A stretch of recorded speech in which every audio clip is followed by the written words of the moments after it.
The mark of the beast mentioned in the book of Revelation has puzzled and intrigued people for centuries. For 2,000 years, scholars, theologians, and everyday people have tried to decipher its meaning. They've asked what this mark is, who the beast is, and what it means to receive this mysterious sign. Theories have ranged from literal tattoos and microchips to symbolic pledges of allegiance. The conversation continues to this day, fueled by new technologies and changing global landscapes. People wonder if the mark is a future event waiting to happen, or if its meaning is something else entirely, hidden within the historical context of John's own time. The quest to understand the mark of the beast begins with the text itself. In the 13th chapter of Revelation, John describes a second beast, this one rising from the earth. This beast serves the first one and performs great signs, deceiving the inhabitants of the world. It then forces everyone, small and great, rich and poor, free and slave, to receive a mark on their right hand or on their forehead. Without this mark, no one can buy or sell. This has led many to believe the mark is a form of economic control, a system that excludes those who do not conform. The text then adds a layer of mystery, stating that the mark is the name of the beast or the number of its name. It famously declares, "Let the one who is understanding calculate the number of the beast, for it is the number of a man, and his number is 666. This number has become infamous, synonymous with evil and the subject of countless speculations. For generations, people have tried to calculate the number, hoping to identify the person, the beast, to whom it refers. This has led to a long history of finger-pointing, with various historical figures, from Roman emperors to modern politicians, being labeled as the Antichrist. To find the hidden knowledge behind the mark, many scholars suggest we look back at the world of the first century. At that time, the Roman Empire dominated the known world. The emperor was not just a political ruler, but was often worshipped as a god. This imperial cult was a cornerstone of Roman identity and power. Citizens were expected to offer sacrifices and declare Caesar as Lord to show their loyalty. For early Christians, who believed that only Jesus is Lord, this presented a massive conflict. Refusing to participate in the imperial cult was seen as an act of treason, often punishable by imprisonment or death. In this context, the mark might not have been a physical brand. Instead, it could have been a powerful symbol for participation in this pagan economic and social system.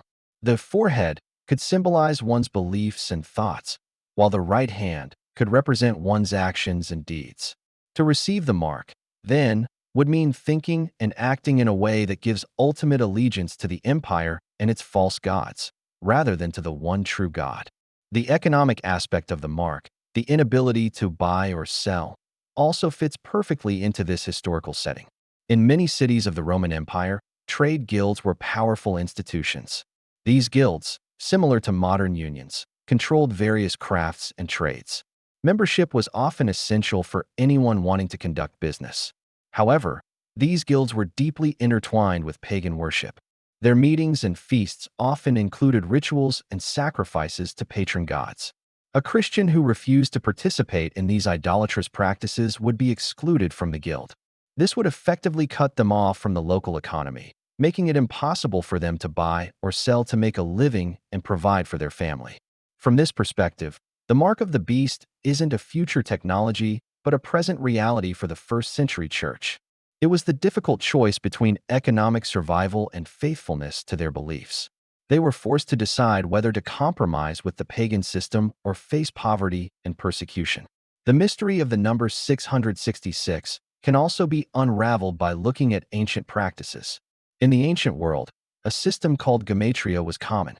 This was a practice where letters in an alphabet were assigned numerical values.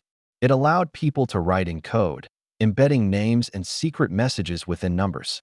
John, writing to a persecuted audience, likely used this method to send a message that his readers would understand, but his Roman captors would not.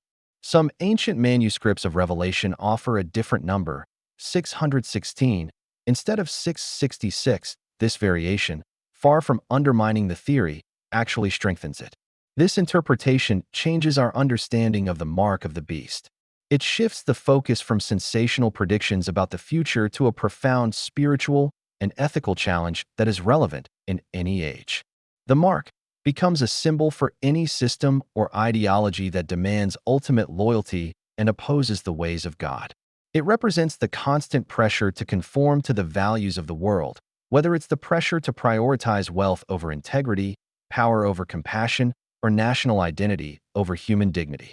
The beast is not just a single person, but can be any political, economic, or cultural power that sets itself up in the place of God, demanding worship and obedience. In this light, the choice presented in Revelation is not about avoiding a future microchip.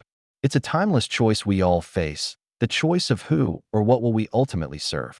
Will our thoughts, represented by the forehead, and our actions, represented by the hand, align with a worldly system, or will they align with a higher calling of faith and conscience?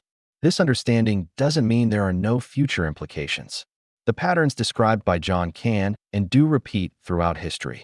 Empires rise and fall, ideologies demand absolute conformity, and economic systems are used to control and exclude. The story of the mark of the beast serves as a perennial warning. It cautions us to be vigilant and discerning, to recognize the beastly characteristics in the power structures of our own day. It challenges us to examine where we place our ultimate trust and allegiance. The core message is not one of fear, but of endurance and faithfulness. Just as John wrote to encourage the first-century Christians to stand firm against the pressures of Rome, his message encourages believers today to resist modern-day pressures to compromise their convictions. The vision ends not with the triumph of the beast, but with its ultimate defeat and the victory of those who remained faithful. The family of John, his fellow believers, read his words and found not just a warning, but a promise of hope. They understood that though the path was difficult, their steadfastness had a cosmic significance, and their ultimate loyalty belonged to a kingdom that would outlast any earthly empire.